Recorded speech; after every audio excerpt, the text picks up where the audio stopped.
بسم اللہ الرحمن الرحیم الحمد للہ رب العالمین الرحمن الرحیم مالک یوم الدین ایاک نعبد و ایاک نستعین اہدنا الصراط المستقیم صراط الذین انعمت علیہم غیر المغضوب علیہم ولا الضالین۔ سورہ فاتحہ اس سورت کے بہت سے نام ہیں۔ اس سورت کو سورہ شفا بھی کہتے ہیں۔ بخاری شریف کی روایت کے اندر آتا ہے کہ صحابہ کرام رضوان اللہ عنہم اجمعین ایک جگہ گئے تو وہاں پہ ایک بستی میں کچھ دیر کے لیے انہوں نے اقامت کی، یعنی ٹھہرے وہاں پہ۔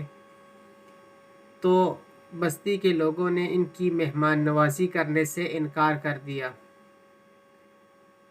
تو اللہ کا کرنا اس طرح ہوا کہ جو بستی کے رہائشی تھے ان کے سردار کو سانپ نے ڈس لیا۔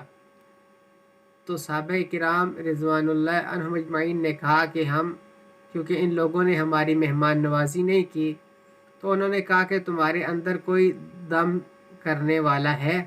تو انہوں نے کہا کہ ہم دم تو کر دیں گے لیکن ہم اتنی بکریاں لیں گے۔ تو انہوں نے کہا کہ ہم دینے کو تیار ہو جائیں گے، کہ ہم بکریاں دے دیں گے اگر ہمارا سردار ٹھیک ہو گیا۔ تو صحابی نے سورہ فاتحہ کو پڑھ کر اس کو دم کیا۔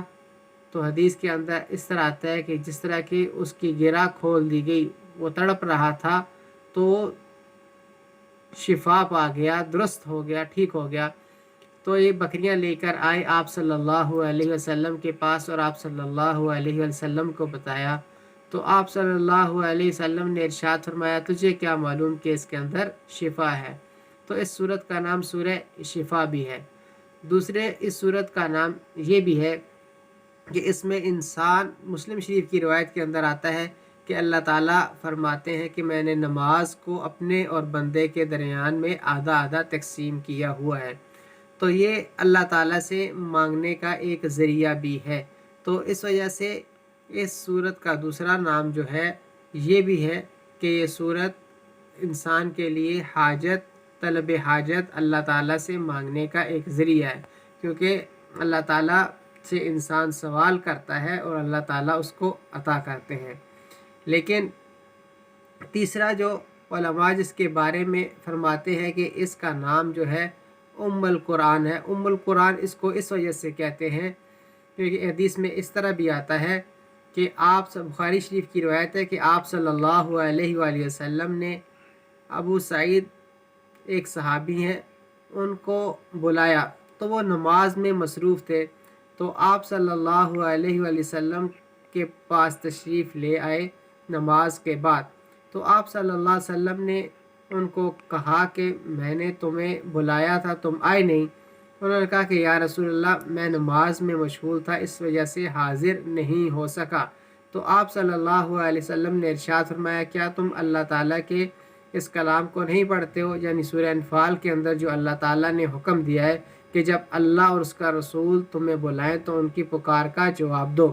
تو انہوں نے پھر آپ صلی اللہ علیہ وسلم نے اس صحابی کو ارشاد فرمایا کہ میں تم کو قرآن پاک کی بڑی فضیلت والی صورت یعنی اعظم صورت، بڑی صورت جو ہے وہ تجھ کو بتاؤں گا۔ تو اس کے بعد آپ صلی اللہ علیہ وسلم مشغول ہو گئے۔ جب آپ صلی اللہ علیہ وسلم جب مسجد سے نکلنے لگے تو انہوں نے کہا کہ یا رسول اللہ آپ نے فرمایا تھا کہ میں تم کو قرآن پاک کی سب سے بڑی صورت بتاؤں گا، تو آپ نے نہیں بتائی۔ تو آپ صلی اللہ علیہ وسلم نے فرمایا کہ وہ سورہ فاتحہ ہے اور یہی سب مثانی ہے، یعنی بار بار نماز کے اندر دہرائی جانے والی، اور یہی قرآن پاک کی سب سے بڑی صورت ہے۔ تو اس کو ام القرآن بھی کہتے ہیں۔ تو اس وجہ سے کہتے ہیں کہ اس کے اپنی جامعیت کے اعتبار سے اس میں قرآن پاک میں جو کچھ مضامین اللہ تعالیٰ نے بیان کیے ہیں وہ سارے کے سارے اس کے اندر موجود ہیں۔ مولانا شبیر احمد عثمانی رحمۃ اللہ علیہ فرماتے ہیں کہ پورے قرآن پاک کا خلاصہ جو ہے وہ سورہ فاتحہ کے اندر ہے، کیونکہ اللہ تعالیٰ نے قرآن پاک میں 6 قسم کے مضامین کو بیان کیا ہے۔ سب سے پہلے اللہ تعالیٰ نے اپنی توحید، پھر رسالت کو، پھر قیامت کو، پھر احکامات کو، اور پھر ماننے والوں کا انجام اور نہ ماننے والوں کا انجام، ان تمام چیزوں کو اللہ تعالیٰ نے قرآن پاک میں بیان کیا ہے، اور یہ ساری کی ساری چیزیں سورہ فاتحہ کے اندر بھی موجود ہے۔